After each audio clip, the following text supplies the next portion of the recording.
একদিন বনের মধ্যে তীব্র গরম পড়েছিল। শিয়াল তৃষ্ণায় কাতর হয়ে পানি খুঁজতে লাগল।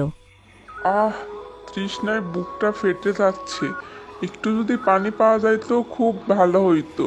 দেখি কোথাও পানি পাওয়া যায় কি না। এই বলে শিয়াল আবার পানি খুঁজতে লাগল। ওই যে ওইটা কি দেখা যায়? শিয়াল একটা পানির কুয়ো দেখতে পেয়ে এগিয়ে গেল।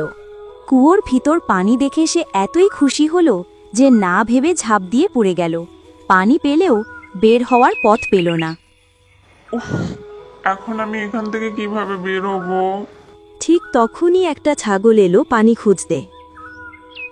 হেই শিয়াল ভাই, কুয়োর ভিতরে কি করছো তুমি? আর বলো না ভাই, এই কুয়োর পানি নাকি জাদুর পানি। একবার এই পানি খেলে শরীর একদম ঠান্ডা হয়ে যায়।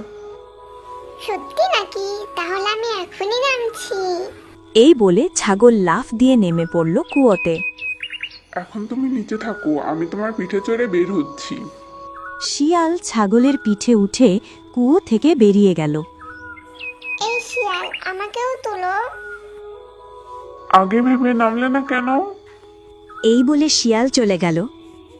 বন্ধুরা, এই ভিডিও থেকে আমরা শিখলাম বুদ্ধি না খাটালে চালাক লোকের ফাঁদে পড়তে হয়।